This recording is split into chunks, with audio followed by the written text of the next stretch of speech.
Good morning बच्चों। आज का जो आपका क्लास है कक्षा 10 सब्जेक्ट आपका बायोलॉजी है। टॉपिक आपका क्या है? विटामिन है। इसके पहले आपको लिपिड्स का, कार्बोहाइड्रेट्स का ये सारा आपको मिल गया था। उसमें एक और महत्वपूर्ण आपका जो चैप्टर है, चैप्टर के अंदर जो आपका टॉपिक है वो है आपका विटामिन। ये बहुत ही महत्वपूर्ण है। ये हमारे शरीर के लिए बहुत ही महत्वपूर्ण है। जिस प्रकार से भोजन, वसा जो तमाम सारे हैं जो हमें मिल रहे हैं वो अगर उपलब्ध हैं फिर भी हमारे शरीर की ग्रोथ नहीं हो सकती, वृद्धि नहीं हो सकती, विकास नहीं हो सकता। क्यों? क्योंकि जब तक ये विटामिन्स नहीं पाए जाएंगे तब तक वो ग्रोथ नहीं कर सकते। तो देखिए विटामिन की जो परिभाषा है सबसे पहले ध्यान से देखिए। विटामिन भोजन के लिए अति महत्वपूर्ण कार्बनिक पदार्थों के रूप में आवश्यक है। ध्यान रखिए क्या कहा गया है? भोजन के लिए। किसके लिए? भोजन के लिए अति आवश्यक कार्बनिक, अति आवश्यक या अति महत्वपूर्ण कार्बनिक पदार्थों के रूप में आवश्यक होता है। क्यों? क्योंकि इनके द्वारा शरीर को ऊर्जा तो नहीं मिलती, शरीर को ऊर्जा नहीं प्राप्त होता है, परंतु इनकी सूक्ष्म मात्रा प्राणियों के शरीर की वृद्धि व विकास के लिए मतलब ग्रोथ एंड इवोल्यूशन के लिए बहुत ही आवश्यक होता है। इसीलिए इन्हें हम वृद्धि कारक या ग्रोथ फैक्टर के नाम से भी जानते हैं। इसलिए इन्हें हम ग्रोथ फैक्टर भी कहते हैं।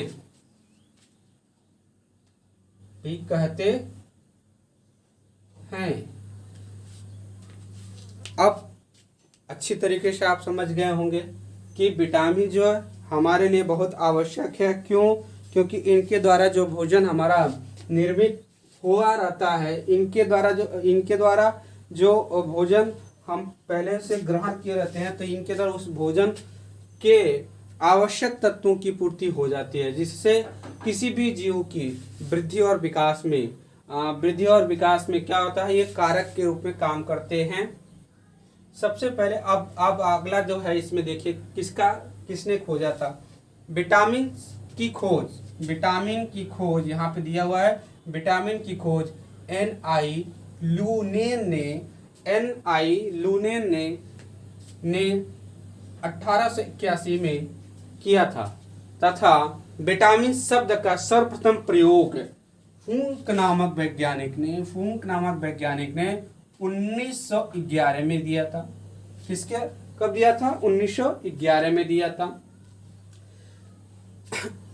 उसके बाद ये कैसे प्राप्त हुआ था? ये जो होते हैं इन्होंने सर्वप्रथम विटामिन B1 जो होता है, जिसे हम थायमिन के नाम से भी जानते हैं, थायमिन से पृथक करके इसको अलग किया गया। यद्यपि मनुष्य को सबसे पहले विटामिन सी की जानकारी हो चुकी थी, लेकिन वे इसका सदुपयोग सही तरीके से नहीं कर सकते थे। विटामिन सी मतलब ये कि खट्टेपन का जो भी क्रियाकलाप होता था, कोई फल खट्टा है, कोई फल मीठा है, तो ये विटामिन सी जिसमें पाया था वो खट्टे होते हैं, तो उसका जानकारी मनुष्यों को बहुत पहले हो चुकी थी। परंतु अन्य जो विटामिन थे उसके बारे में वो नहीं जानते थे। तो विटामिन की खोज N.I. लूनेन ने 1881 में किया और विटामिन शब्द का प्रयोग फूंक नामक वैज्ञानिक 1911 में किया। और विटामिन सिद्धांत जो है, विटामिन का जो सिद्धांत है जो है हॉपकिंस व फूंक के द्वारा प्रतिपादित किया गया था। सबसे पहले इसको कहाँ से पृथक किया गया था? इन शब्दों को जब थायमिन मतलब विटामिन B1 जो था उसके द्वारा इन सबको अलग अलग करके हम पाए थे कि विटामिन और भी प्रकार के हैं। इसके बाद आता है कि यह क्यों आवश्यक है।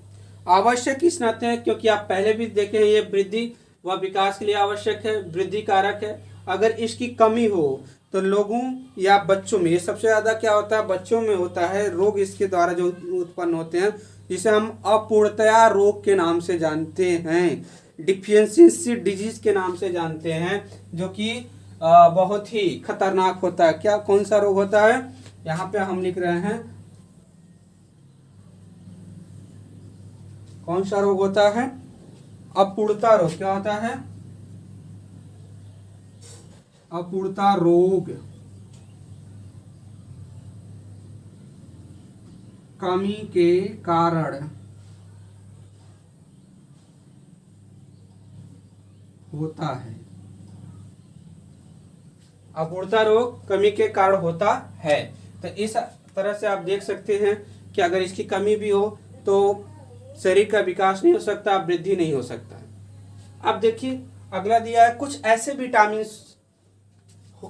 रखने वाले होते हैं जो विटामिन की तरह से होते तो हैं परंतु विटामिन के गुण को शो नहीं करते। जैसे कि आपका प्रोविटामिन। प्रोविटामिन क्या है? वे ऐसे पदार्थ होते हैं जो विटामिन के गुण को नहीं रखते परंतु विटामिन को आपस में परिवर्तित करने का क्षमता रखते हैं। जैसे बी कैरोटीन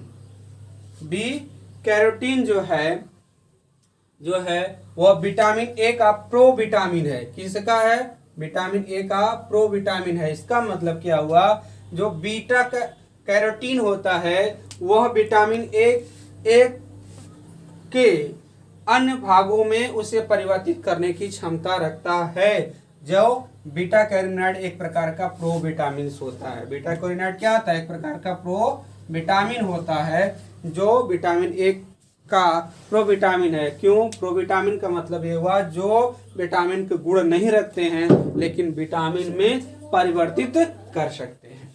इसके बाद आपका आता है आइसोटेल्स व विटामर्स। आइसोटेल्स व विटामर्स ये क्या है? ये क्या करते हैं? ये विटामिन के गुण को रखते हैं और उनके समान संरचना को भी प्रस्तुत करते हैं। ये विटामिन के गुण को रखते हैं और उनके समान भी विटामिन के समान ही होती है। उनकी संरचना भी विटामिन के समान ही होती है। इसका मतलब ये कि जिस प्रकार का विटामिन होता है उसी प्रकार का आपका आइसोटेल्स व विटामर्स भी होते हैं। उदाहरण के तौर पे आप देख लीजिए। उदाहरण के तौर पे आपका आ जाएगा सक्रिय आर्गेस्ट्रॉल विटामिन D2 के गुण को रखता है। आर्गेस्ट्रॉल विटामिन D2 के गुण को रखता है। साथ में इसी तरह से जो सक्रिय डिहाइड्रोकोलेस्ट्रॉल होता है वो भी विटामिन D2 के गुण को प्रस्तुत करता है। अब आ जाइए आगे जो है बहुत ज़्यादा शार्टली नहीं है लेकिन कम शब्दों में आपको ज़्यादा से ज़्यादा कोशिश किया जा रहा है कि बताया जा सके ताकि आपको आने वाले समय में भी इस प्रकार जो आपको लेख मिलती रहे या वीडियोज मिलते रहें आप सटीक टू सटीक अपने क्वेश्चंस का आंसर जान सके। क्योंकि बहुत ज़्यादा विस्तृत या बहुत ज़्यादा उसके डीप में जाकर के अगर आपको कोई चीज़ बताई जाए तो आप केवल थियोरेटिकल चीज़ ही समझ पाएंगे, प्रैक्टिकली उसे समझ नहीं सकते हैं। इस नाते इसको बड़े ध्यान से आप पढ़िए कि इसमें जो भी चीज़ें बताई गई हैं वह एक तरह से आपके आने वाले फर्दर टाइम में जितने भी सारे वर्क हैं उसके लिए बहुत महत्वपूर्ण हैं।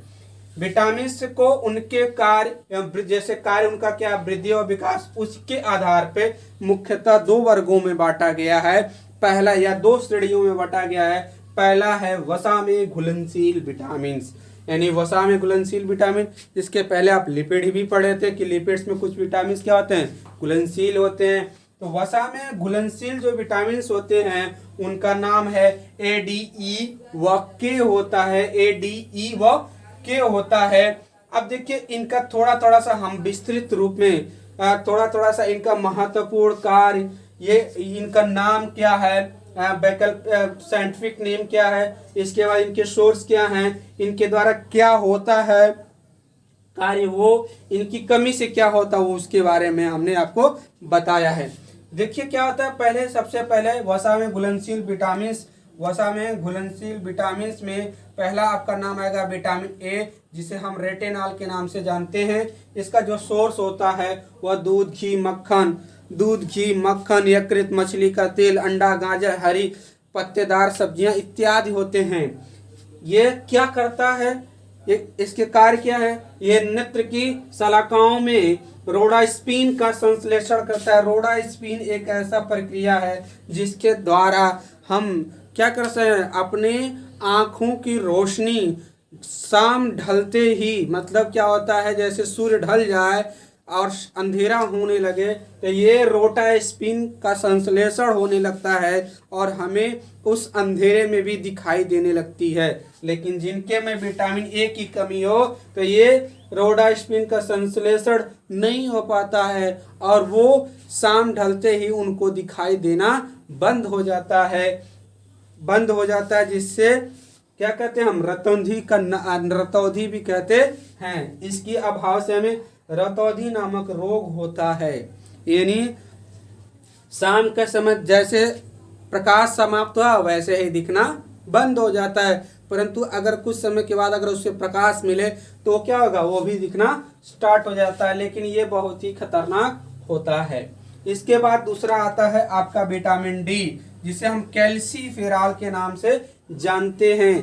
कैल्सीफेरॉल मतलब क्या हुआ, कैल्शियम का उत्पादक। ये क्या होता है, दूध, मक्खन, तेल, मांस, सूर्य का प्रकाश, मछली का तेल इत्यादि में प्रचुर मात्रा में यह पाया जाता है। इसके द्वारा कार्य कौन से होते हैं, ये हड्डियों व दांतों के स्वास्थ्य में वृद्धि करता है। ये कैल्शियम व फास्फोरस के क्षुद्रांत में अवशोषण, क्षुद्रांत मतलब इंटेस्टाइन में इनका अवशोषण करने में भी सहायक होता है। इसके कमी से क्या होता है, सूखा रोग, जिसे हम रिकेट्स के नाम से भी जानते हैं। ये ज्यादातर जो भी रोग आपको मिलेंगे ये ज्यादातर, ये तो वृद्ध में मिल सकते हैं, लेकिन सूखा रोग ज्यादातर बच्चों में मिल जाते हैं। इसे हम ऑस्टियोमैलेशिया के नाम से भी जानते हैं। किस नाम से, ऑस्टियोमैलेशिया के नाम से भी जानते हैं। इसकी कमी से हड्डियां क्या होती हैं, कमजोर हो जाती हैं। उनमें इतना लचीलापन आ जाता है कि उन्हें जिस रूप में मोड़ना चाहे हम मोड़ सकते हैं, और टूटने के बाद वो जुड़ने में भी बहुत समस्या करती हैं। तो विटामिन डी जो है, ये कैल्सीफेरॉल है, ये भी बच्चों के लिए सबसे ज़्यादा महत्वपूर्ण होता है। इसके बाद आपका आता है विटामिन ए, इसे हम टेकोफेरॉल के नाम से जानते हैं। इस टेकोफेरॉल के नाम से जानते हैं, इसका जो साइंटिफिक नेम है। इसकी सोर्स क्या है, अंडा, गेहूं, सोयाबीन, हरी सब्जियां। अंडा, गेहूं, हरी सब्जियां वाली पत्तियों वाली सब्जियां, सोयाबीन, मांस, ये क्या होते हैं, इसकी कमी से क्या होती हैं, पेशियों की क्रियाशीलता क्या होती है, कम हो जाती है। जननिक एपिथेलियम की वृद्धि में सहायक होते हैं। पेशियों की क्रियाशीलता बढ़ जाती है और जननिक एपिथेलियम की वृद्धि में सहायक होती है। यानी एक तरह से हम कह सकें विटामिन ए जो है at the time of the secondary growth in the human body, मतलब द्वितीयक लैंगिक लक्षणों के विकास के समय इसका होना आवश्यक होता है।